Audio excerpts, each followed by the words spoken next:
খবর 24 সাথে আপনাকে স্বাগত। নতুন নতুন খবর জানার জন্য আমাদের চ্যানেলে চোখ রাখুন।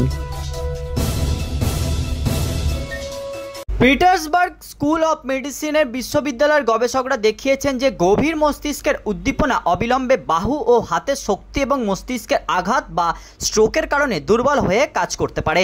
বানর এবং একজন মানব রোগীর প্রাথমিক পরীক্ষায় আশ্চর্যজনক ফলাফল দেখায়, যা ইতিমধ্যেই ব্যাপকভাবে ব্যবহৃত মস্তিষ্কের উদ্দীপনার প্রযুক্তির একটি নতুন ক্লিনিক্যাল প্রয়োগের পথ খুলে দেয় এবং মস্তিষ্কের আঘাতের কারণে সৃষ্ট আন্দোলনের ঘাটতিগুলির অন্তর্নিহিত নিউরাল মেকানিজমের অন্তর্দৃষ্টি প্রদান করে।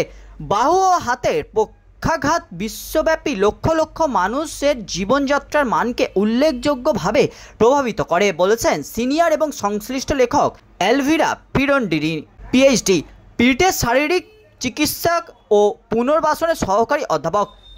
বর্তমানে আমাদের কাছে এমন রোগীদের জন্য কার্যকর সমাধান নেই যার স্ট্রোক বা মানসিক আঘাতজনিত মস্তিষ্কের আঘাতে ভুগছেন, তবে নিউরোটেকনোলজির ব্যবহারে একটি ক্রমবর্ধমান আগ্রহ রয়েছে যা উপরের অঙ্গের মোটর ফাংশনগুলিকে উন্নত করতে মস্তিষ্ককে উদ্দীপিত করে। নিউরাল সংযোজন এবং মোটর নিয়ন্ত্রণ।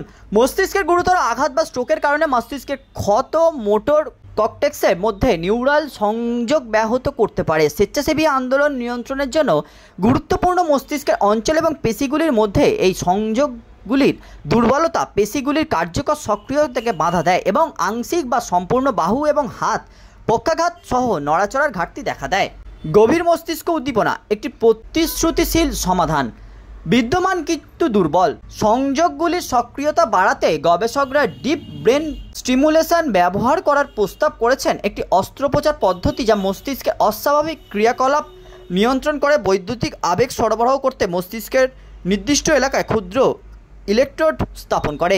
বিগত কয়েক দশক ধরে ডিবিএস, পার্কিনসন রোগের মতো স্নায়বিক অবস্থার চিকিৎসায় বৈপ্লবিক পরিবর্তন এনেছে, এমন উপসর্গ নিয়ন্ত্রণের উপায় প্রদান করে যা এক সময় একা ওষুধ দিয়ে পরিচালনা করা কঠিন ছিল। ব্যুরো রিপোর্ট, খবর 24/7।